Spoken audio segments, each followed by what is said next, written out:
اعوذ باللہ من الشیطان الرجیم بسم اللہ الرحمن الرحیم الحمد للہ رب العالمین والصلاة والسلام علی اشرف الانبیاء والمرسلین وآلہ الطیبین الطاہرین اعوذ باللہ من الشیطان الرجیم فإن كنت في شك مما أنزلنا إليك فاسأل الذين يقرؤون الكتاب من قبلك لقد جاءك الحق من ربك فلا تكونن من الممترين۔ سورہ یونس آیت 94۔ اگر آپ کو اس بات میں کوئی شک و شبہ ہے جو ہم نے آپ پر نازل کی ہے تو ان لوگوں سے پوچھ لے جو آپ سے پہلے کتاب پڑھ رہے ہیں۔ بتحقیق آپ کے رب کی طرف سے آپ کے پاس حق آ چکا ہے، لہٰذا آپ ہرگز شک کرنے والوں میں سے نہ ہوں۔ یہاں پر اس آیت کے سلسلے میں دو سوال اٹھتے ہیں۔ ایک سوال یہ ہے کہ کیا رسالت مآب کو یقین نہیں تھا اپنی رسالت اور نبوت پر؟ ہو سکتا ہے رسالت مآب کو شک ہو کہ یہ جو میرے ساتھ ہو رہا ہے یہ کس کی طرف سے ہے۔ دوسرا سوال یہ ہے کہ کیا اہل کتاب سے پوچھا جائے تو وہ حجت ہے اہل کتاب کی بات؟ دو سوال۔ پہلا سوال کہ کیا رسالت مآب کو شک تھا؟ جواب یہ ہے ممکن نہیں ہے کہ اللہ تعالیٰ اپنا پیغام اس سینے میں رکھیں جس سینے کو اس چیز تک کا پتہ نہ ہو کہ یہ پیغام کس کی طرف سے ہے۔ ایسا ممکن نہیں ہے۔ رسالت مآب کے اوپر جب وحی نازل ہوتی ہے تو وحی جو ہے وہ بشری شعور کے اوپر وحی نازل نہیں ہوتی۔ ایک عام انسان، کہنا چاہیے ایک عام انسان جو ہے وہ آوازوں کو کانوں کے ذریعے سنتا ہے اور اپنے آنکھوں کے ذریعے چیزوں کو روشنی کی وجہ سے دیکھتا ہے۔ کسی چیز کو لمس کر کے، سونگھ کر کے، حواس خمسہ ہے، حواس خمسہ کے ذریعے وہ چیزوں کا ادراک کرتا ہے۔ عام انسانوں کی بات کر رہا ہوں۔ رسالت مآب وحی کو عام انسانوں کی طرف نہیں لیتے۔ عام انسان جو ہے وہ حواس خمسہ کے ذریعے بیرونی معلومات جو ہے وہ وصول کرتے ہیں۔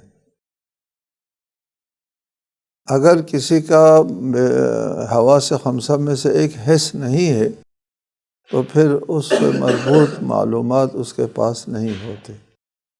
اگر کسی کی آنکھ سرے سے وہ پیدائشی نابینا ہے تو وہ رنگوں کے بارے میں کچھ نہیں جانتا ہوگا۔ اگر شنوائی نہیں ہے وہ آوازوں کو نہیں سن سکتا ہوگا۔ قدیم فلسفہ میں ہم پڑھتے ہیں من فقد حسا فقد علما، جس کے پاس ایک حس نہ ہو اس سے مربوط تمام علوم اس کے پاس نہیں ہوتے۔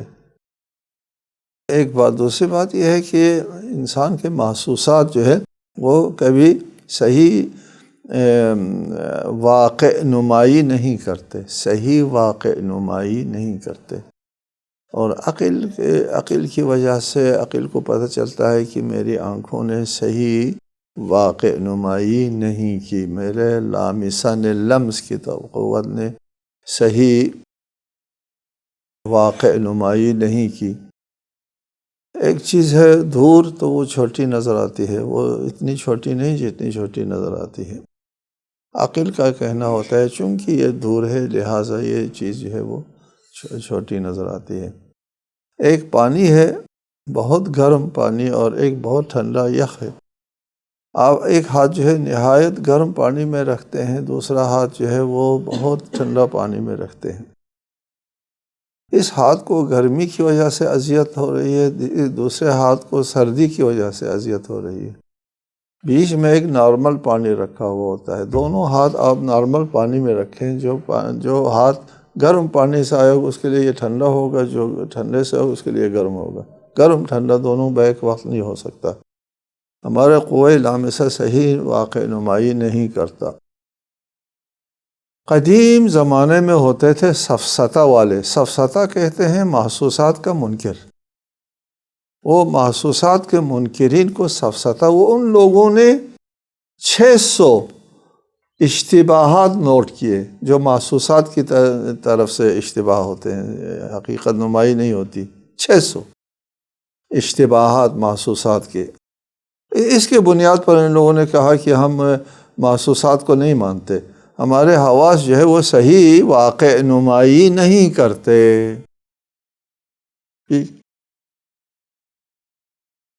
رسالت مآب کو یا انبیاء علیہ السلام کو وحی کے ذریعے جو علم آتا ہے وہ محسوسات کے ذریعے، اگرچہ پہلی بات تو یہ ہے کہ انبیاء عام انسانوں کی طرح نہیں ہے، ثانیاً انبیاء وحی کو لیتے ہیں، باقی چیزوں کو انبیاء بھی کانوں سے سنتے ہیں اور آنکھوں سے دیکھتے ہیں، لیکن وحی کانوں سے اور ان آنکھوں سے عام انسانوں کی طرح وحی کو نہیں وصول کرتے۔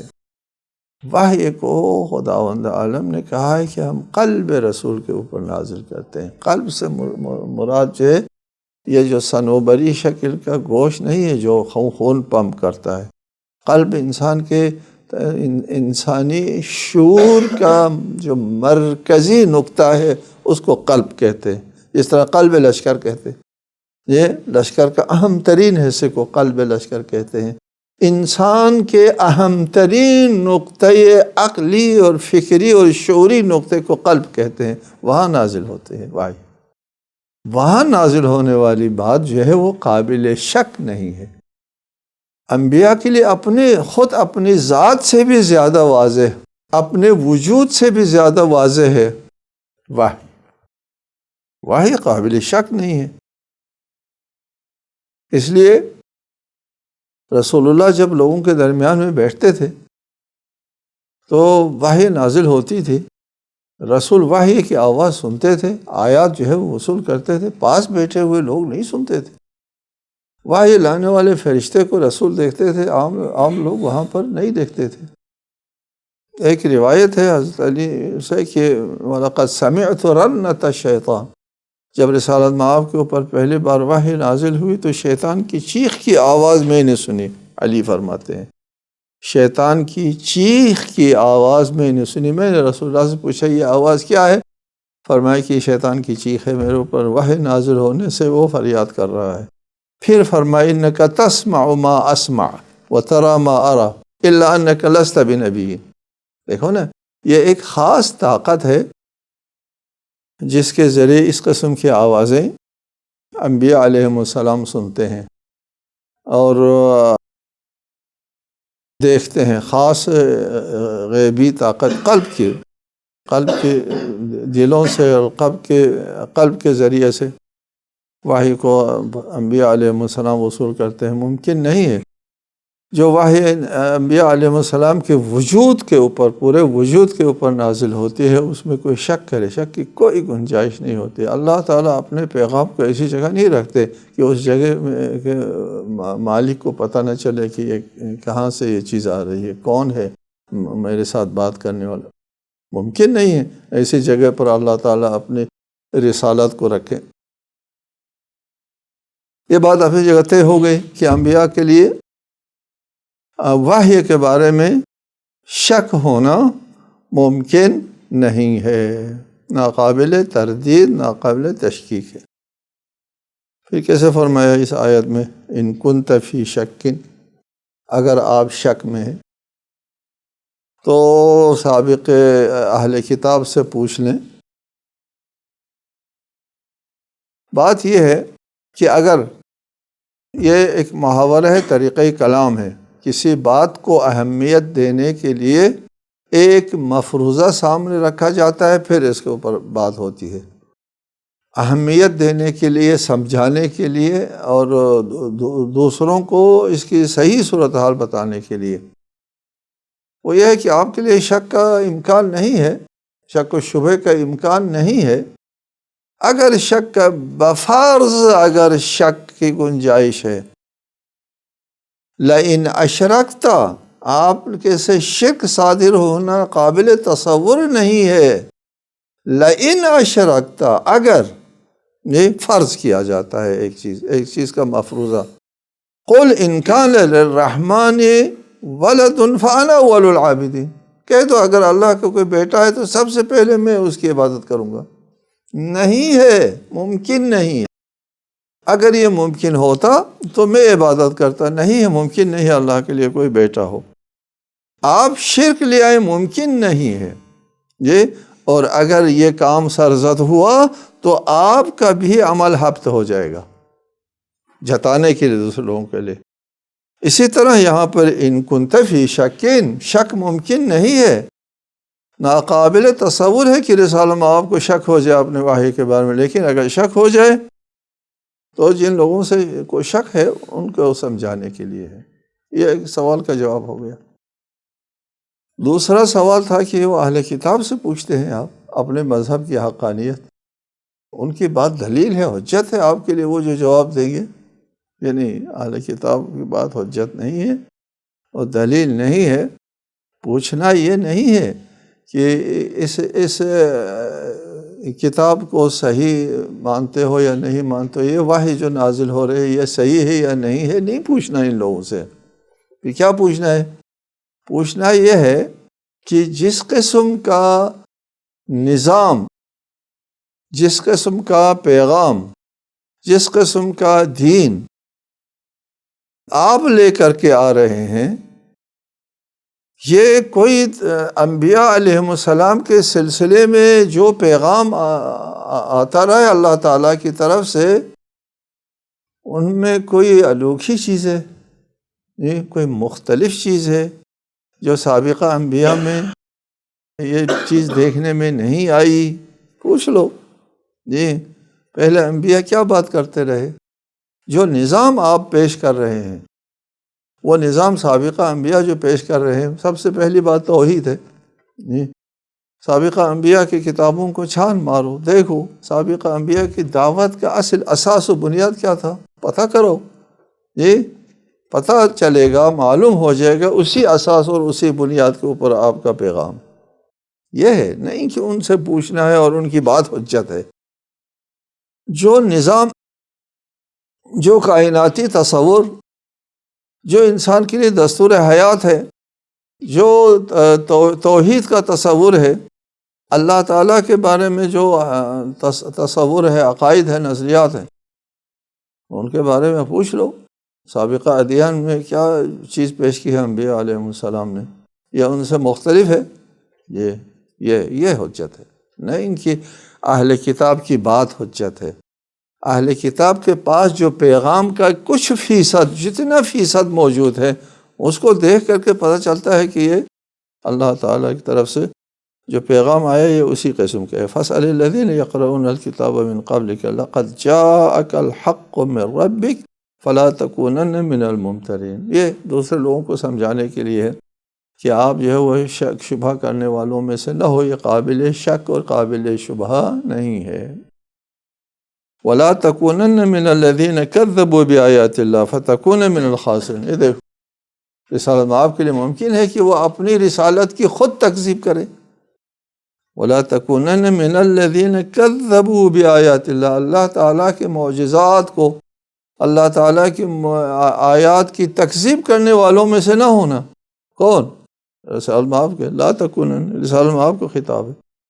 ممکن ہے رسالت آپ خود اپنی رسالت کی اور اپنی نبوت کی تکذیب کریں، ممکن نہیں ہے، فرض ہے، مفروضہ ہے کہ اگر ایسا ہوا فتکون من الخاسرین، زندگی کا سودا ہار جاؤ گے، خسارت اٹھاؤ گے۔ یہ دوسروں کو بتانا ہے کہ جو لوگ یا ہمارے اس رسول کے اوپر ایمان نہیں لاتے، ان کی نبوت اور رسالت کے اوپر ایمان نہیں لاتے، وہ اپنی زندگی کا سودا جو ہے وہ خسارہ میں اٹھا رہے ہیں۔ ان الذین حقت علیہم کلمۃ ربک لا یؤمنون، جن لوگوں کے بارے میں آپ کا رب کا فیصلہ ہو گیا ہے وہ یقیناً ایمان نہیں لائیں گے۔ جی، اس بات پر ہم نے کافی وضاحت پہلے اس کی وضاحت کی ہے کہ اللہ تعالیٰ ہدایت کے لیے تمام راستے کھول دیتا ہے، تمام وسائل فراہم فرماتا ہے، فطرت سے لے کر انبیاء کے مبعوث ہونے تک تمام سہولتیں فراہم فرماتا ہے، حجت پوری کرتا ہے، پھر اس کے بعد ایمان نہیں لاتا، ہٹ درمی کی وجہ سے، ضد کی وجہ سے، مفادات کی وجہ سے، بہت سے اسباب ہوتے ہیں جن کی وجہ سے ان کے عقل جو ہے وہ کام نہیں کرتی ہے، اس کے اوپر پردے پڑے ہوئے ہوتے ہیں مفادات کے۔ پھر اس کے بعد اللہ تعالیٰ کا فیصلہ آتا ہے ان کے خلاف۔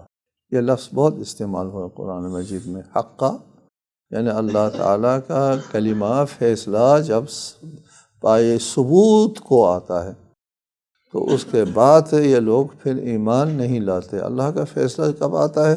جب ان کے اوپر حجت پوری ہو جاتی ہے، جب ان کا ایمان لانا جو ہے وہ تقریباً وقوع پذیر ہونے والا نہیں ہوتا۔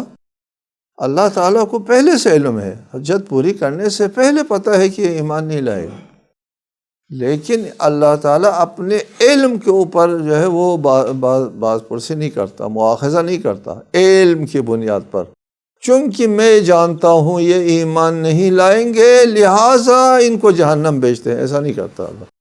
یہ جب تک ان کے سامنے ایمان پیش نہ کیا جائے، حجت پوری نہ کی جائے، معجزات اور دلائل اور برہان جو ہے ان کے سامنے نہ رکھے جائیں اور پھر وہ انکار کرتے ہیں، اس کے بعد اللہ تعالیٰ کا فیصلہ آتا ہے۔ یہی ہے ان الذین حقت علیہم کلمۃ ربک لا یؤمنون، وہ ایمان نہیں لائیں گے، ان کے اوپر ان کے بارے میں اللہ تعالیٰ کا فیصلہ آ چکا ہے۔ ایسے لوگ جن کے اوپر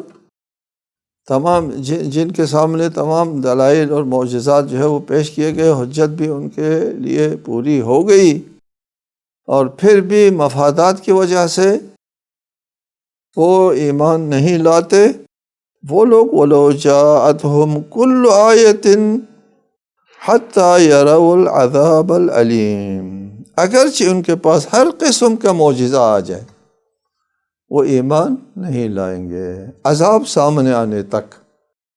جب عذاب سامنے آئے گا اس وقت تو قہری اور جبری اور اضطراری ایمان ہے، اس ایمان کی کوئی قیمت نہیں ہے۔ وہ ایمان تو فرعون بھی لایا تھا، پہلے آپ کو بتا دیا، فرعون بھی قہری ایمان لا کر کے اپنی شکست تسلیم کر کے بنی اسرائیل کے رب کا اقرار اور اعتراف کر کے مرا تھا۔ وہ اضطراری ایمان ہے، اس اضطراری ایمان کی کوئی قیمت نہیں ہوتی۔ اضطراری ایمان سے پہلے ہر قسم کا معجزہ ان کے سامنے آپ پیش کریں، وہ ایمان وہ نہیں لاتے۔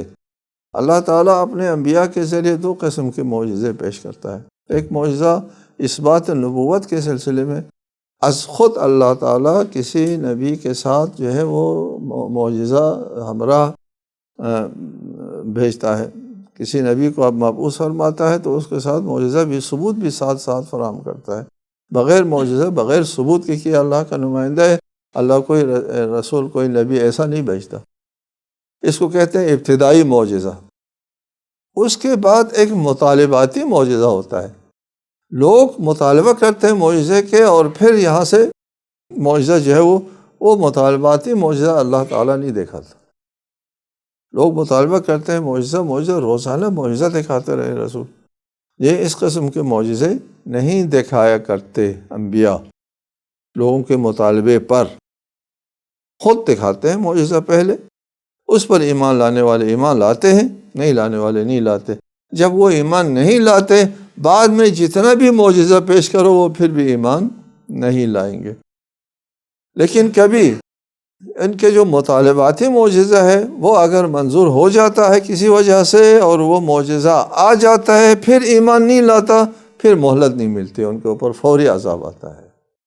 اللہ تعالیٰ اپنی طرف سے جو معجزہ دیتا ہے اس کے انکار سے عذاب نہیں آتا، ان کے مطالبے پر جب معجزہ آتا ہے اور اس کے انکار پر فوراً عذاب آ جاتا ہے۔ یہ اللہ تعالیٰ کا طریقہ عمل ہے کائنات میں۔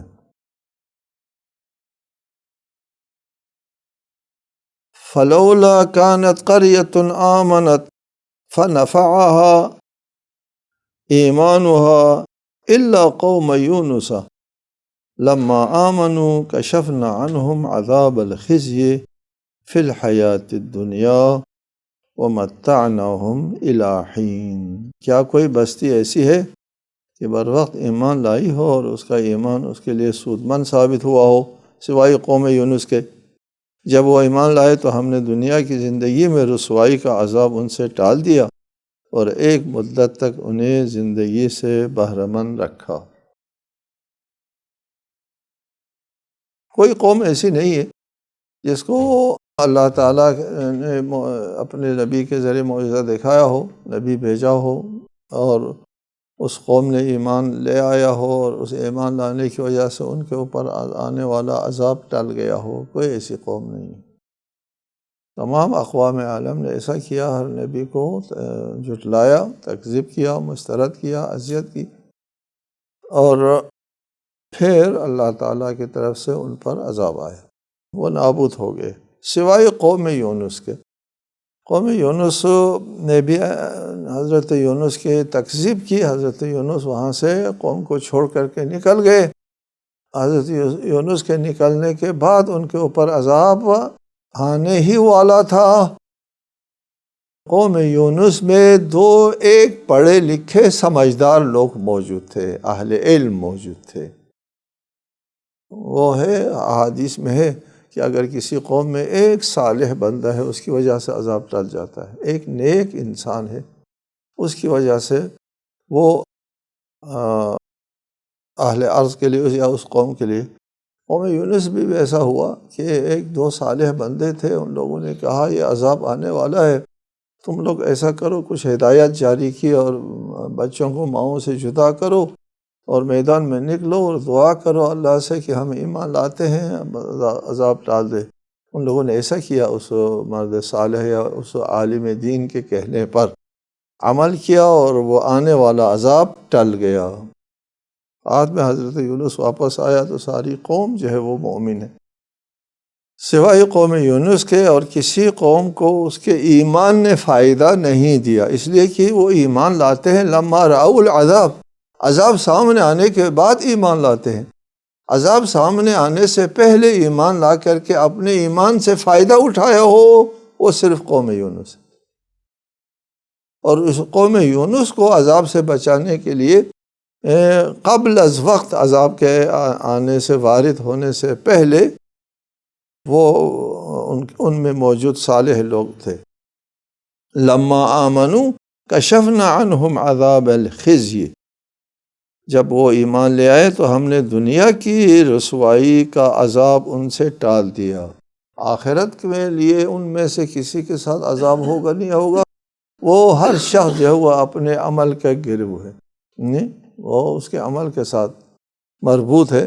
لیکن دنیا میں جو خزي و عار ہے، ننگ ہے، رسوائی ہے، وہ رسوائی والا عذاب ان سے ٹل گیا اور ایک مدت تک ان لوگوں نے زندگی کی۔ وَلَوْ شَاءَ رَبُّكَ لَآمَنَ مَنْ فِي الْأَرْضِ كُلُّهُمْ جَمِيعًا أَفَأَنْتَ تُكْرِهُ النَّاسَ حَتَّى يَكُونُوا مُؤْمِنِينَ۔ اگر آپ کا پروردگار چاہتا تو تمام اہل زمین ایمان لے آتے، پھر کیا آپ لوگوں کو ایمان لانے پر مجبور کر سکتے ہیں؟ اگر اللہ کا منظور جیسے بھی ہو لوگوں کا ایمان لے آنا ہوتا تو اللہ تعالیٰ کے لیے کا بہت آسان، نہایت آسان تھا، سب کو ایمان لانے پر مجبور کرتا، اور اللہ کا ایک ارادہ کافی ہوتا ہے۔ اللہ تعالیٰ کے ایک ارادے سے سب مومن ہوتے، سب مسلمان ہوتے، اور اللہ کے اس ارادے کو اس ارادہ تکوینی کو کوئی رد نہیں کر سکتا۔ ولو شاء، مشیت اور ارادہ۔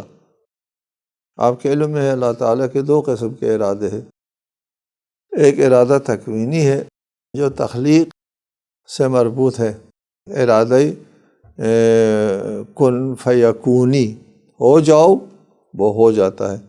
اللہ تعالیٰ کے جو تخلیقی ارادہ ہے اس ارادے کو نافذ ہونے کے لیے کوئی چیز رکاوٹ نہیں بن سکتی۔ جس وقت اللہ تعالیٰ نے ارادہ کیا اسی آن وہ چیز موجود ہو جاتی ہے۔ یہ ارادہ تکوینی ہے۔ اور ایک ارادہ تشریعی ہے، قانونی ارادہ۔ اللہ چاہتا ہے کہ یہ چیز ہو۔ دوسرے لفظوں میں ایک ارادہ ہے اللہ کے اپنے عمل سے مربوط، اللہ خود کچھ کرنا چاہتا ہے، اس کے لیے کوئی رکاوٹ نہیں، اس کو ارادہ تکوینی کہتے ہیں۔ اور دوسرا ارادہ ہے کہ اللہ ہم سے کچھ صادر ہونا چاہتا ہے، ہم سے کچھ چاہتا ہے، خود نہیں کرنا چاہتا، ہم سے چاہتا ہے کہ ہم کریں۔ اللہ ایک ارادہ ہم سے کرتا ہے کہ ہم یہ کام کریں، اس کو ارادہ تشریعی کہتے ہیں۔ ایک ارادہ ہے خود کچھ کرنا چاہتا ہے، تکوینی ہے۔ ایک ارادہ ہے ہم سے کچھ کام لینا چاہتا ہے اللہ تعالیٰ۔ نماز پڑھو، عدل کرو، انصاف کرو، ظلم نہ کرو، ظلم نہ کرنا، عدل کرنا، انصاف کرنا، نماز پڑھنا ہم سے صادر ہونا چاہتا ہے، اس کو ارادہ تشریعی کہتے ہیں۔ اللہ تعالیٰ کائنات میں ارادہ تکوینی چلاتا ہے، اس کے لیے انما امرہ اذا اراد شیئا ان یقول لہ کن فیکون۔ اللہ تعالیٰ کا امر تکوینی جو ہے وہ اسی آن نافذ ہو جاتا ہے۔ لیکن امر تشریعی چونکہ اللہ تعالیٰ اپنا خود نہیں کچھ کرنا چاہتا، ہم سے کچھ صادر ہونا ارادہ لیتا ہے کہ ہم کریں، تو ہم کرتے بھی ہیں اور نہیں بھی کرتے ہیں۔